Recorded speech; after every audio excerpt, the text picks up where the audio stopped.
ओम शांति। 29/12/2023 प्रातः मुरली। ओम शांति। बाप दादा कहते हैं, मीठे बच्चे, प्रश्नों से मूंझना छोड़ मन मनाभव रहो।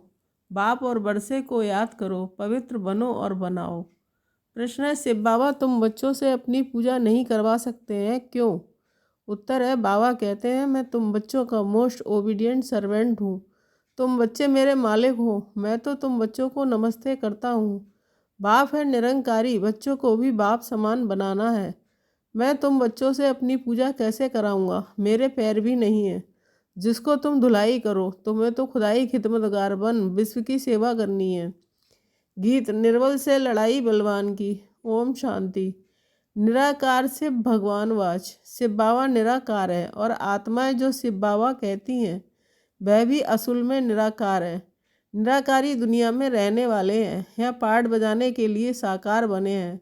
अब हम सबको तो पैर हैं, श्री कृष्ण को भी पाँव हैं, पैर पूजते हैं ना। शिव बाबा कहते हैं, मैं तो हूँ ओबीडियंट, मेरे पैर हैं नहीं जो तुमसे पैर धुलाऊं व पूजा कराऊं। सन्यासी पैर धुलाते हैं ना, गृहस्थी लोग जाकर उनके पैर धोते हैं।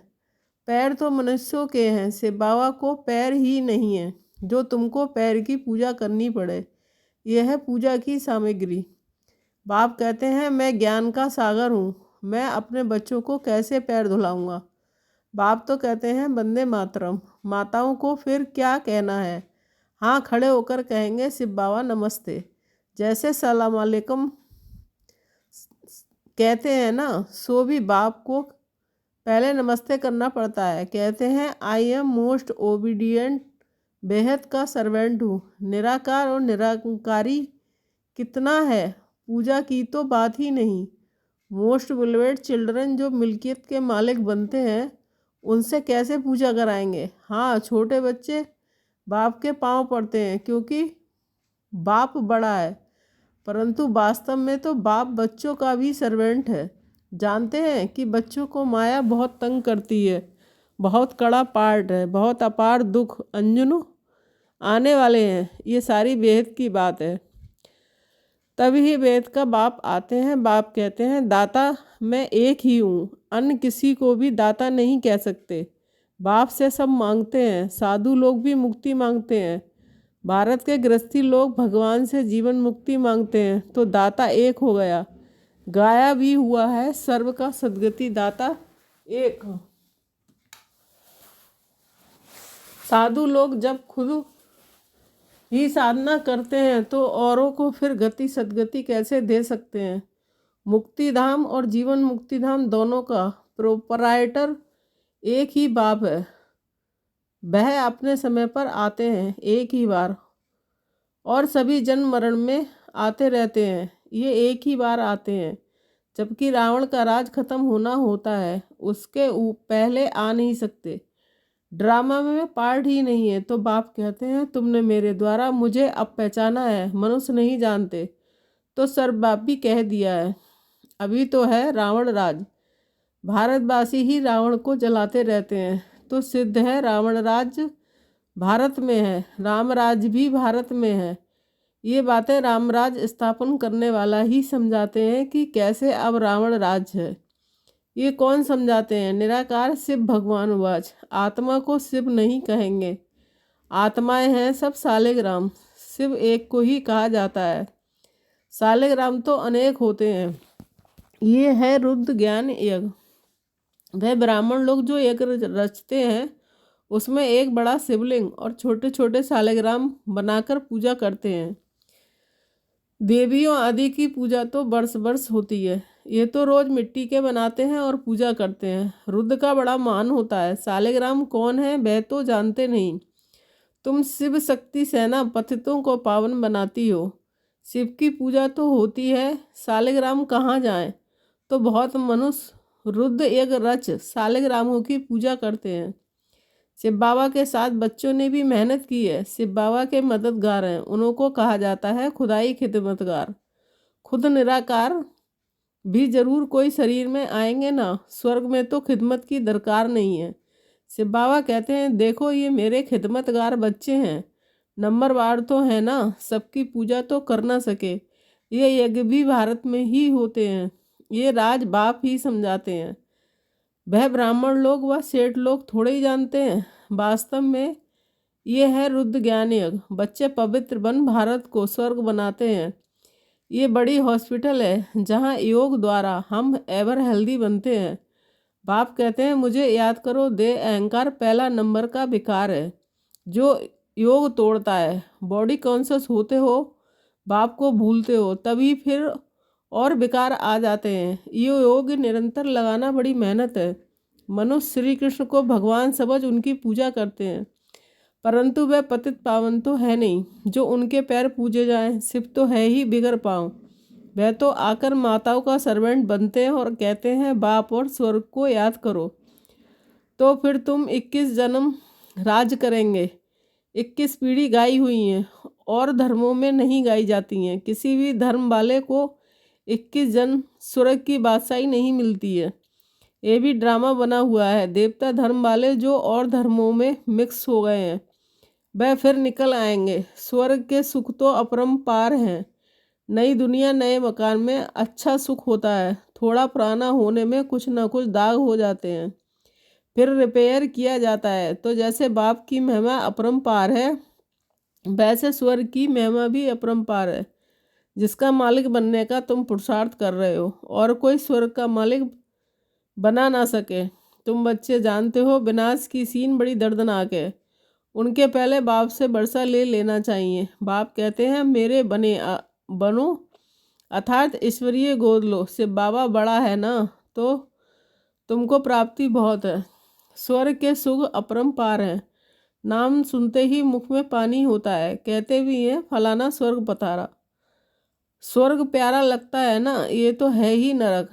जब तक सतयुग ना हो तब तक स्वर्ग में कोई जा ना सके। बाप समझाते हैं ये जगदम्बा जाकर फिर स्वर्ग की महारानी लक्ष्मी बनती है। फिर बच्चे भी नंबरवार बनते हैं। मम्मा बाबा जास्ती पुरुषार्थ करते हैं। राज तो वहाँ बच्चे भी करेंगे ना, सिर्फ लक्ष्मी नारायण तो नहीं करेंगे। तो बाप आकर मनुष्य देवता बनाते हैं, पढ़ाते हैं।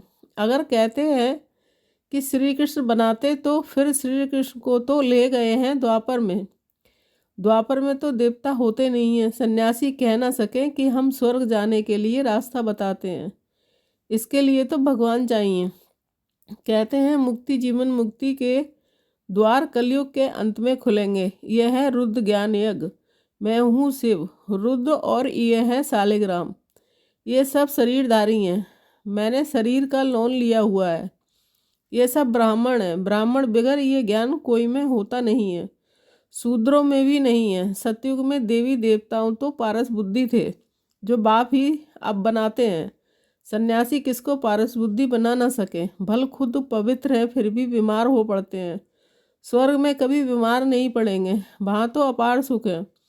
इसलिए बाप कहते हैं पूरा पुरुषार्थ करो, रेस होती है ना, यह है रुद्रमाला में पिरोने की रेस।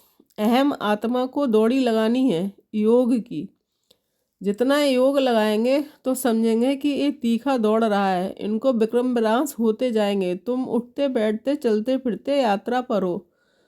बुद्धि योग की ये बहुत अच्छी यात्रा है। तुम कहते हो ऐसे स्वर्ग के अपरंपार सुख पाने के लिए पवित्र क्यों नहीं रहेंगे। हमको माया हिला नहीं सकती, प्रतिज्ञा करनी होती है। अंतिम जन्म है, मरना तो है ही, तो क्यों नहीं बाप से बरसा ले ले। मैं कितना बाबा के बच्चे हैं। प्रजापिता है तो जरूर नई रचना रचते हैं। नई रचना होती है ब्राह्मणों की। ब्राह्मण है अपनी सोशल वर्कर, देवता तो प्रारब्ध भोगते हैं। तुम भारत की सर्विस करते हो, इसलिए तुम ही स्वर्ग के मालिक बनते हो। भारत की सर्विस करने में सबकी सर्विस हो जाती है। तो यह है रुद्र ज्ञान यज्ञ। रुद्र शिव को कहा जाता है ना कि श्री कृष्ण को। श्री कृष्ण तो सतयुग का प्रिंस है, वहाँ ये यज्ञ आदि होंगे नहीं। अब यह रावण राज, ये खल्लास होना है, फिर कभी रावण बनाएंगे ही नहीं। बाप ही आकर इन जंजीरों से छुड़ाते हैं। इस ब्रह्मा को भी जंजीरों से छुड़ाया है ना। शास्त्र पढ़ते पढ़ते क्या हालत हुई है।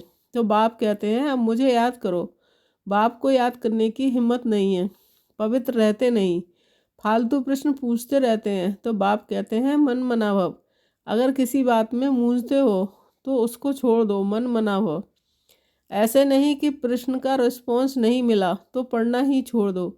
कहते हैं भगवान है तो रिस्पॉन्स क्यों नहीं देते। बाप कहते हैं तुम्हारा काम है बाप और बरसे से चक्र को भी याद करना पड़े, ये भी त्रिमूर्ति और चक्र दिखाते हैं। लिखते हैं सत्यमेव जयते, परंतु अर्थ नहीं समझते। तुम समझा सकते हो। शिव बाबा को याद किया तो सूक्ष्म मतंबासी ब्रह्मा विष्णु शंकर भी याद आएंगे और सुदर्शन चक्र को याद करने से विजयंती हो जाएंगे।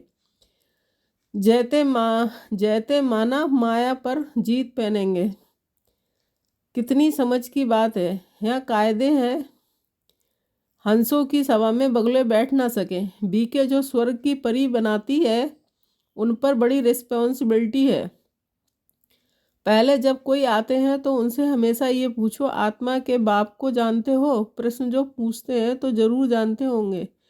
सन्यासी आदि ऐसे कभी नहीं पूछेंगे, वह तो जानते ही नहीं। तुम तो प्रश्न पूछेंगे बेहद के बाप को जानते हो। पहले तो सगाई करो, ब्राह्मणों का धंधा ही ये है। बाप कहते हैं हे आत्माएं मेरे साथ योग लगाओ, क्योंकि मेरे पास आना है। सतयुगी देवी देवताएं बहुत काल से अलग रहे हैं तो पहले पहले ज्ञान भी उनको ही मिलेगा। लक्ष्मी नारायण ने 84 जन्म पूरे किए हैं तो उनको ही पहले ज्ञान मिलना चाहिए। मनुष्य सृष्टि का जो झाड़ है उसका पिता है ब्रह्मा और आत्मा का पिता है शिव। तो बाप और दादा है ना, तुम हो उनके पोत्रे, उनसे तुमको ज्ञान मिलता है। बाप कहते हैं मैं जब नरक में आऊं तब तो स्वर्ग रचूं। शिव भगवान वाच लक्ष्मी नारायण त्रिकालदर्शी नहीं है, उनको ये रचता रचना का ज्ञान है नहीं, तो परंपरा कैसे चले। कई समझते हैं ये तो सिर्फ कहते रहते हैं। मौत आया कि आया, होता तो कुछ नहीं है। इस पर एक मिसाल भी है ना। उसने कहा शेर आया, परंतु शेर आया नहीं। आखिर एक दिन शेर आ गया, बकरियां सब खा गया। ये बातें सब यहाँ की हैं। एक दिन काल खा जाएगा, फिर क्या करेंगे। भगवान का कितना भारी यज्ञ है। परमात्मा के सिवाय तो कोई इतना बड़ा यज्ञ कोई रच ना सके। ब्रह्मावंशी ब्राह्मण कहलाकर पवित्र ना बना तो ये मरा। शिव बाबा से प्रतिज्ञा करनी होती है। मीठा बाबा, स्वर्ग का मालिक बनाने वाला बाबा, मैं तो आपका हूँ, अंत तक आपका होकर रहूँगा। ऐसे बाप को अथवा साजन को फारगती दी तो महाराजा महारानी बन नहीं सकेंगे। अच्छा, मीठे मीठे सिकीलदे बच्चों के प्रति माता पिता बाप दादा का याद प्यार और गुड मॉर्निंग। रूहानी बाप की रूहानी बच्चों को नमस्ते। हम रूहानी बच्चों की रूहानी माता पिता बाप दादा को याद प्यार गुड मॉर्निंग, नमस्ते नमस्ते। थैंक यू बाबा। धारणा के लिए मुख्य सार 1 पॉइंट। सच्चा खुदाई खिदमतगार बन। भारत को स्वर्ग बनाने में बाप को पवित्रता की मदद करनी है। रूहानी सोशल वर्कर बनना है। 2 पॉइंट। किसी भी प्रकार के प्रश्नों में मूंझ कर पढ़ाई नहीं छोड़नी है। प्रश्नों को छोड़ बाप और बरसे को याद करना है। वरदान, हदों से पार रहकर सबको अपनेपन की महसूसता कराने वाले अनुभवी मूर्त भव।